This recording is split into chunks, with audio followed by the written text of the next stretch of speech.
nasaraan bu la defalee dara. suy dem da koy yàq. est-ce que dégg nga wax bi. ka jàpp sa maam. yeew ko jaay ko doole.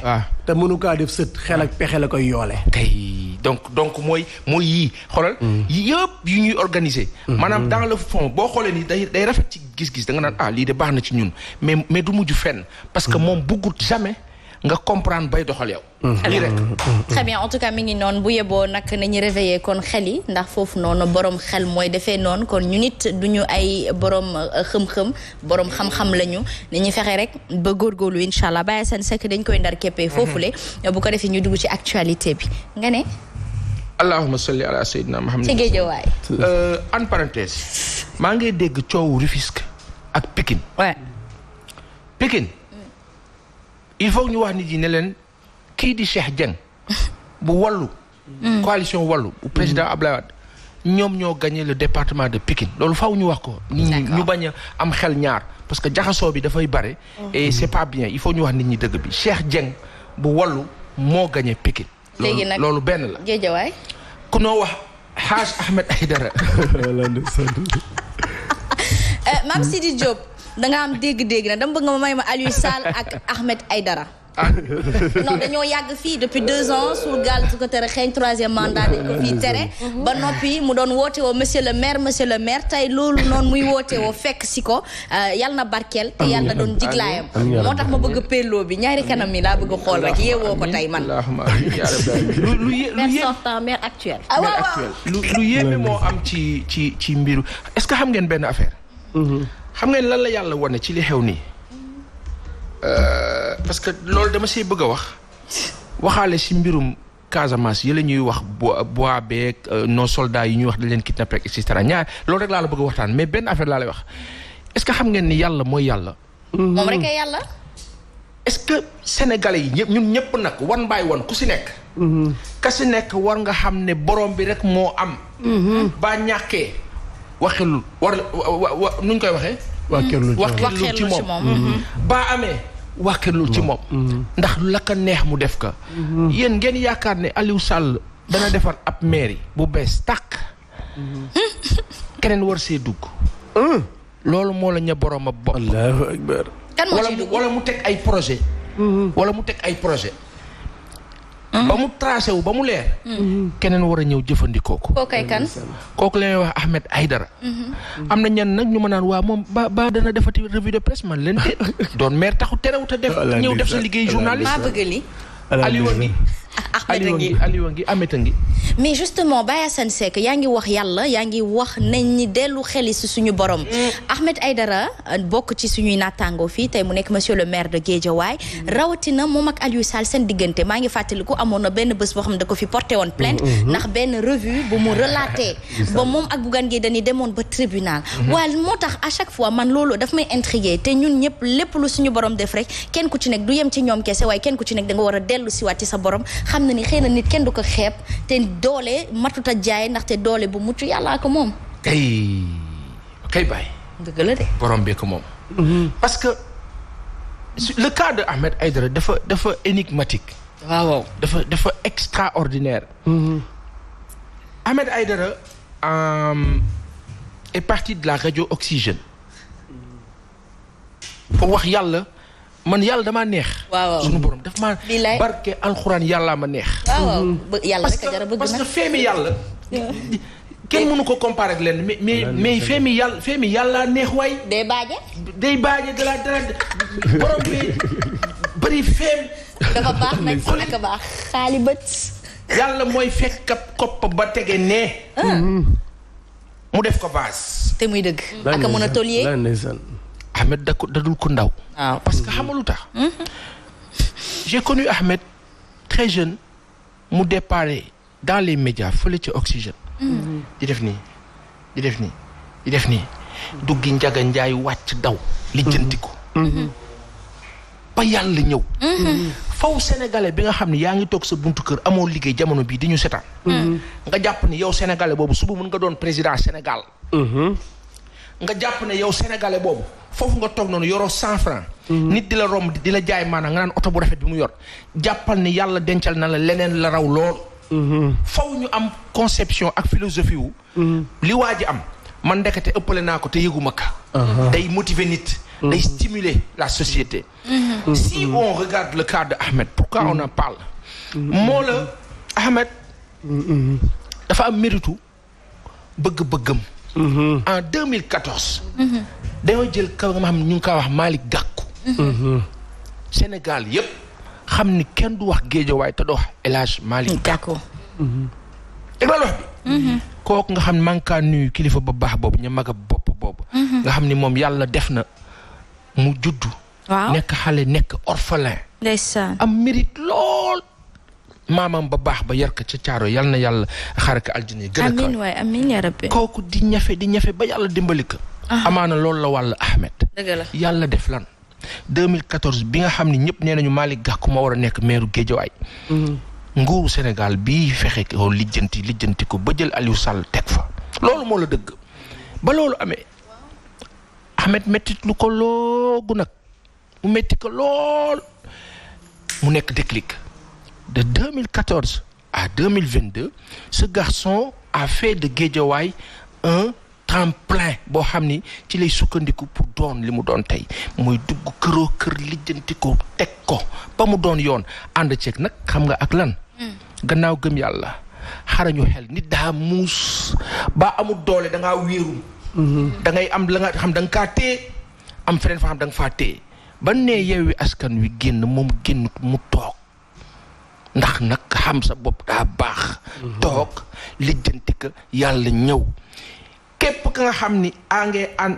saa yi nanuy ànd ak mbër muy daan mbër muy daan nag da ngay am flair pour xam ka baa amul flair doo ko xam il faut nga am flair il faut nga am xam-xam il faut nga am beaucoup et énormément de souplesse et d'humilité. léegi nag loolu dafa indi sacerdoce am na ñuy wax ne dëgg la nag xëcc mbaalu jën ba jën dikk da nga war a xam nag la taxoon nga soxla jën boobu bay xëcc mbaalu jën c'est très important. muy waree fam moo la ca mairie ba merci moo la tey Ahmed am na lu ko Sénégalais yi sas ak waa Guédiawaye xam nga mooy lan.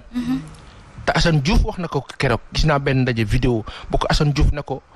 xorom nañu ba agsi fii jàppal nag man maay kii njëkk a xorom boo tegul si yoon. dëgg la te c'est important il faut que Ahmed léegi nag dugg na ci mbir moo xam ne jàngat bu bees la. carrière bu bees la lenn rek ko ci dimbali. xulil nee ma lan. xaalis bët lu mu doon loolu. déglu ba déglu rek am ndam. justement dañuy nuyu suñu yaay ci ngir mu bokk ci waxtaan gi ndax yaakaar naa ni nattaangoom lay waxal ñun rek nag ñoo ko mën a seddal ndax li ñuy passé ak moom ca temps yaakaar naa ni njabootam sax xëy na du ko gisee noonu kon nag macha allah Maman Aïcha ñoo ngi lay ziar. maa ngi leen di delloo ziar Asma di nuyu Papa Ousmane Gueye. borom ñaari galon yi di nuyu itam paasan ci kàddu yu rafet yooyu nga xam ne yëkkati na ko caat nag lay daanelee di delloo li nga xamante rek mooy njukkal.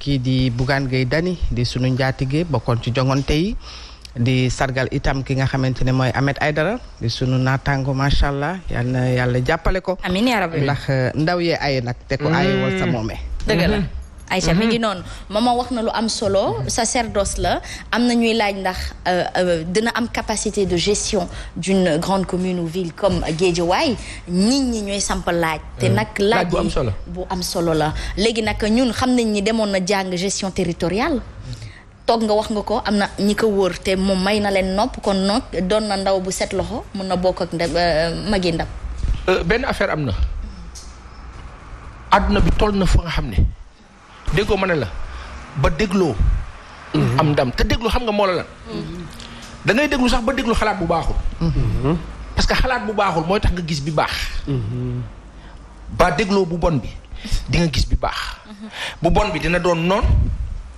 dina doon bu bon nga jàppee ko ndax dañ laa critiquer da ngay déglu yëpp nga boole mën a def synthèse am na nag lenn la nga xam ne am na la mairie de Guédiawaye am na ña fa nekkoon doon liggéey ak Aliou Sall c'est une équipe am na ci ñoo xam ne am nañu xam-xam boo xam ne Ahmed amu ko daf leen war a boole si liggéey bi wax na lu am solo moom Ahmed que nekkul maire Yewwi maire waa Guédiawaye la et c'est capital ça veut dire quoi aussi ça veut dire que quand on parle de gestion territoriale jàng ko rek ci ay kayit taxut ñuy wax.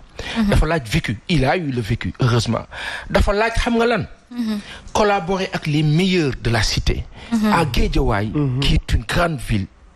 parmi les villes au Sénégal daa am la fa nekk.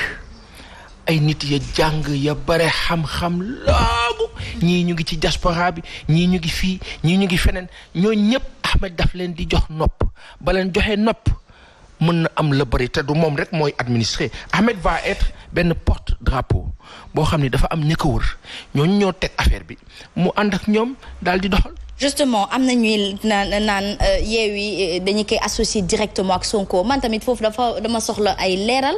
ndax bu ñu xoolee sukkandikoo ci Mansour Cissé mi ngi naan li mu ànd ak Sonko man je pense que Sonko dafa bokk ci Yewwi Askan Wi. Ousmane Sonko muy président du groupe PASTEF du mouvement ou du parti est-ce que tey loolu moo ko may ndab lool parce que ci li nga bu ñu sukkandikoo ci li nga wax ni mooy moom dafa yàgg wuutu li ni mel. tegu ci yoon bi war mu mën cee yegsi léegi nag booloo mooy doole waaye taxul la kenn ëpp doole sa morom. mais nu mu tudd Mansour Cissé nga wax. waaw taxul la kenn ëpp sa morom doole. c'est-à-dire que y a un aspect. ñi nga xam ne dañoo gagné ñëpp ci élection yi. même waa Benno Bokk Yaakaar on a vu Aïda Lao bu ma jumul Mountaga Sy bu APIX y a des personnes. seen comportement. ak ña ñu dëkkal dafa déterminant. Ali Ngouille Ndiaye à Linguère c'est indéniable. Omar Youm c'est indéniable. Quand tu prends quelqu'un comme comment il s'appelle Racine Talla même bu dee am na ñuy wax gañawul dafa jaxase dafa fraudé et cetera man kaa dégg l'un dans l'autre fa nga dëkk. baa ko seqeek nit ñi même bu dee c'est un peu difficile am na fenn fu ñu egg foo xam nit ñi dañuy préférer que ñu dëkkal au-delà nag dafa am benn contexte bu am. Sur le cas de Yewwi Askan Wi Yewwi Askan Wi c'est la population sénégalaise qui y a adhéré. maanaam moo ko adopté teel ko boppam parce que daf cee gis boppam bi moo la lan dem nañ benn jamono boo xam ne injustice bi bari na le président Macky Sall avait dit quoi que dafay réduire l'opposition à sa plus petite expression am na lu mu ci réussir daanaka mais la mu ci réussir dafa bàyyi kamb ba jur leneen kamb ba moo indi Barthélemy moo indi Sonko moo indi keneen ak keneen Jamil Sané bi nga xam ni mooy l'actuel maire des Parcelles Assainies bokk Yewwi Askan Wi.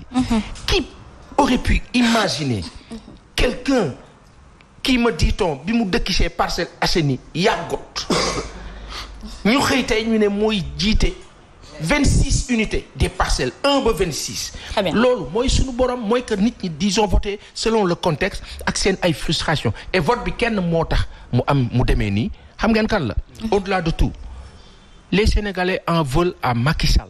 C'est lui qui a causé son échec. Est-ce que maintenant un vote par sanction est-il le meilleur moyen justement de sortir ou de ce réveil psychique bi ngay waxtaanee tout le temps est-ce que Sénégalais dañu war a voter par sanction wala dañu war a voter par conviction pour quitter le cas Yewwi Askan Wi parce qu'on sait tous que opposition bi ñoo booloo am na kuy wax mu ne moom Pastef la bokk sax mais àddul ci lii Cissé wax donc à un moment donné il faut que ñun tamit ñu xam orientation yi ñu bañ a juum ci suñu biir bañ a juum la suñu ay mbokk waaye tamit ñëwaat ci li nga xamante ni moom mooy li ñuy waxtaanee Baye Assane Seck mu di askan gi est-ce que dañu war a voter par sanction.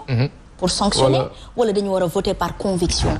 Parce que Macky Sall bu ñu fàttali ko le président de la République 2012 bi ñu koy fal fii dañ ko fal par sanction. Pour sanctionner maître Abdoulaye Wade le président sortant. tey jii nii suñu ñëwaat falaat suñu ay maire par sanction. Est-ce que ce ne serait pas se faire du mal à soi-même. Il y a une chose aussi qu'il faut comprendre. C'est vrai que doo gëm rek nekkuñu fa teg baax na c'est dangereux mais une chose aussi dafa am niveau de frustration bi am Sénégal actuellement dafa jéggi dayoo dafa dem sax ba à un régime haineux te nit kenn du ko bañ mais Sénégalais yi toll nañ fa nga xam ni tey su fekkee ni président Macky Sall décodé wul ba tey et malheureusement hélas et j'en suis attristé mooy quand le président Macky Sall disait au mois de mars à la jeunesse sénégalaise je vous ai compris on s'est rendu compte qu'il n'a pas compris du tout tey par exemple le président Sall ñëpp ñu nga xam ni dañ ko jege woon à un moment donné ñu jàpp ni ku ci nekk am na chance su xëy na war ko mën a remplacer suba dès que nit ñi commencé wax loolu on a vu le président Macky Sall qu'est-ce qu'il a fait ñooñu ñëpp la dégommé te ñi mu dégommé ñoo gagné ñi mu dégommé.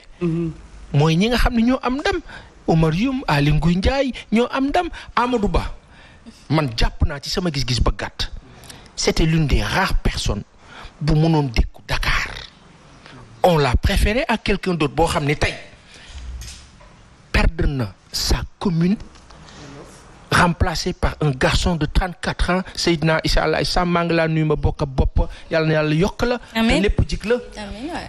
kooku nekk ministre de la santé moo tax tey conseil des ministres tey dana xumb tey conseil des ministres tey la mercredi conseil des ministres dana mel ni tey ndëppëb kii. xaali bët. ab ndëpp laa doon tey maam Daouda ak maam Fatou Seck yàlla na yàlla yërëm baye fa nekkoon tey pale dana am ndëpp dëgg la parce que xam nga lu tax je sais que le président Macky Sall a mal comment il a mal mais il a hyper mal même bu ko waxul pourquoi il aurait mal il a mal au vu xam nga ab ruubekat la ma dooma bopp il a mal pour la bonne et simple raison que ces calculs ont été faussés. xool leen alal ji ñu tuur ci dëkk bi ci campagne bii. li tuuru ci dëkk bi.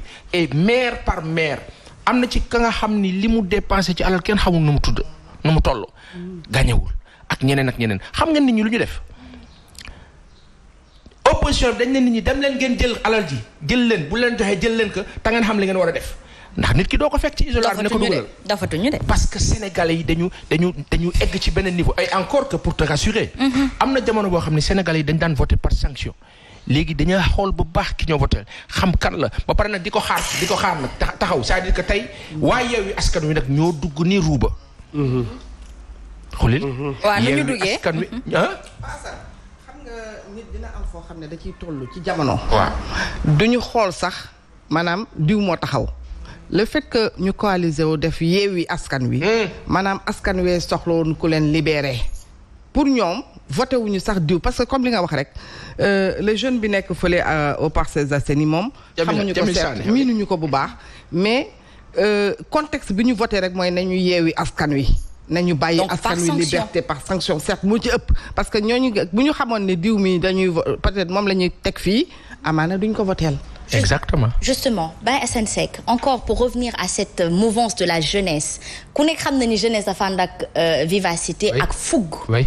naam nag mën nañ liggéey bu ñu leen orienté. ñu xam na ni ñun tamit être devant ça a toujours été notre problème parce que on a du mal à gérer. Oui.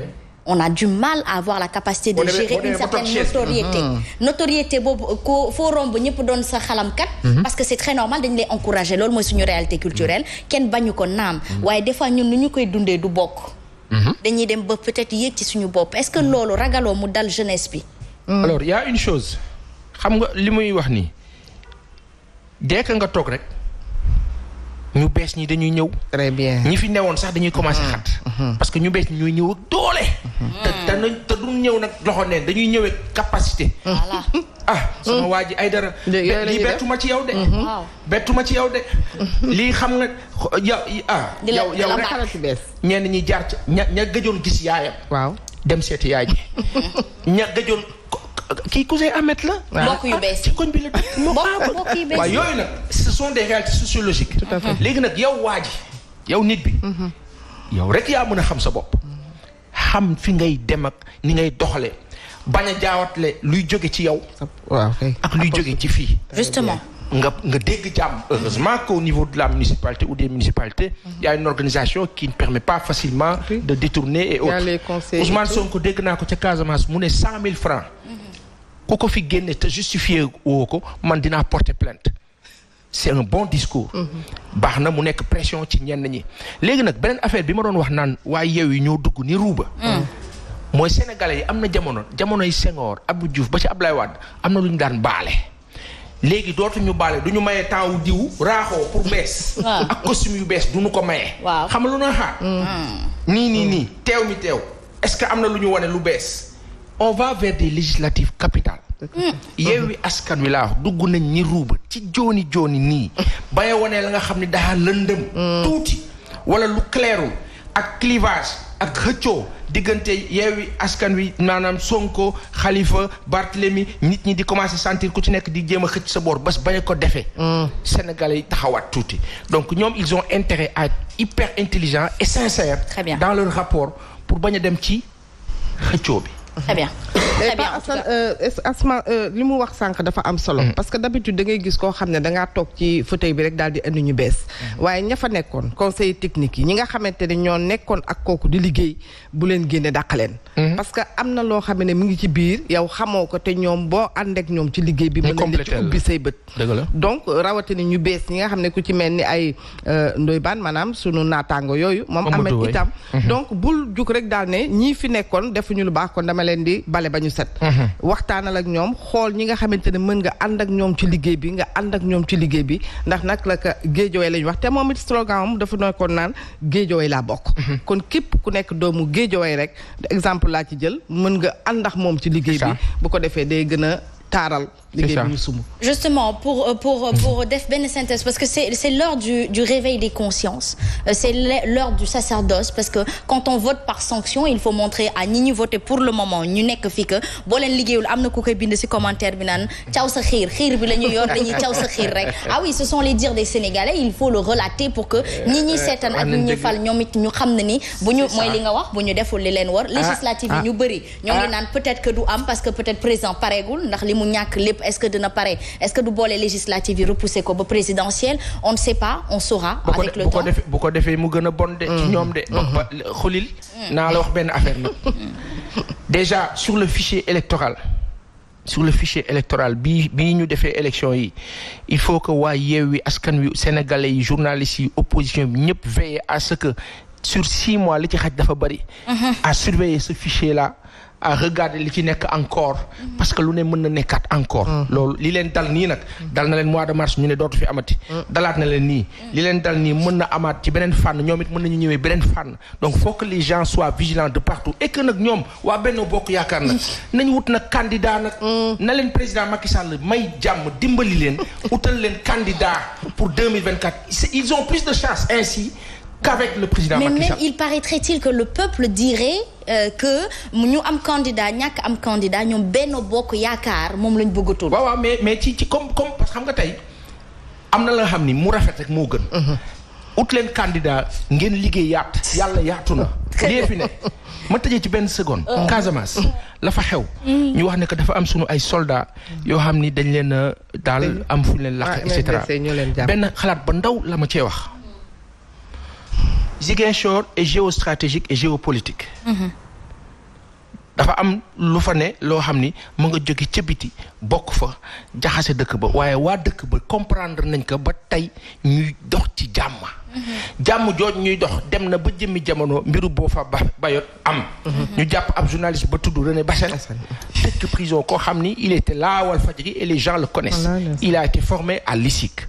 kooku kaam par exemple ça fait 4 ans mu nekk ci prison bi ci loo xam ni jàpp na ni moom defu ko dañ ko kaa jiiñ parce que des monsieur Casamance serait intéressé parce que Casamance tant que mu ngi am problème xaalis bi day daw. donc am ñu bëgg loolu moom ak ay ñoñam ay ñi nga xam ne ñu ngi am 70 ans 75 ans lu topp loolu déjà c'est un cas à régler mais ba ca des mooy un opposant a gagné Ziguinchor la région de Casamance daanaka Yewwi gàddu lépp foofu du neex ñenn ñi du neex kenn ki am na lu tax Ousmane Sonko est réfractaire à la position française vis-à-vis du Sénégal et de l'Afrique na nit ñi demee xel bu ñu xëyee tey ñu ne ñu nangami soldat gàddu nañ leen yóbbu nañ leen fële bu ñu jàpp rek tëb ne MFDC na nit ñi di dem ak xel ñu xam li xew lu tax ak nan la demee amuñu preuve yi lenn mais na Sénégalais yi ubbi seen xel te ñaan yàlla borom per yi ñu jël seen per Sénégal ñu def fi jàmm rek a fi xaj sax jàmm ñu gagné coupe d'Afrique ak jàmm ak salaam Aliou Cissé ak Macky Sall nekk ñi ko fi njëkk a dugal ndax la fierté sénégalaise. Aïcha mi ngi doon en tout cas daal am na ñuy wax ne maman bu fekkee ni nit ki bàyyi na ña ko fa jiitu woon est-ce que du ñu ko wor parce que wor-woroo yi ci suñu biir et loolu nekk na fait de société est-ce que du loolu la ñuy daw mais moi je pense que ce serait l'opportunité justement de pouvoir initier sa façon d'être aux autres. tout à fait certes mën na nekk waaye xam nga damay jël benn exemple bu ndaw rek Walfadjri Sidi Lamine bi mu wonee gannaaw doom ji dafa ñëw Cheikh mënoon naa ñëw def yëfu jeune am naa samay xarit am naa samay àndandoo am na ñu ma jàngandool mais déedéet dafa ne ñii sam papa doon liggéeyandool ñoom monsieur Fall exemple madame Faye et autres ñii dama leen fii bàyyi ndax ñoo tette kër gi ba mu yëg si fii. Très bien. mais bu leen jëloon dàq leen indi ñeneen amaana xañ na du yëg si fii. Très bien. mais dafa baax boo ñëwee ci bërëb fekk fa ay nit ñu liggéey fal la rek kii dañ ko folli parce que na mu demee woon neexu leen mais bul ñëw nga ne ñii nekkoon ak moom dama leen di raxas ba ñu set. ndax nag boo leen raxasee ba ñu set doo xam la fa ne woon. dafa ne woon mooy tax nga mën a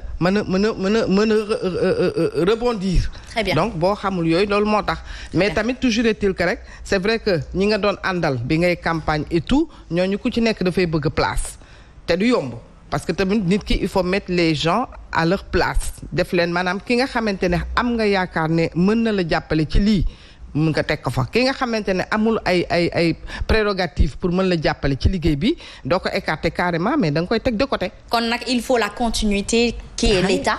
C'est ça. Et justement. De l'intelligence, il faut bien regarder les personnes. Xam qui est qui. Xam lan la mën ak lu mënul lan mooy capacité. Xam aussi il faut un rapport de confiance aussi. Voilà. Vous les permettre nga wóolu ko ou pas. Très bien. Et être vigilant. Aïcha qui dit monsieur Thiam, sëñ Modou Mbacké Thiam nee na les nouveaux maires sont en sursis car tous les corps de contrôle de l'État seront mis en branle pour les surveiller comme du lait sur le feu.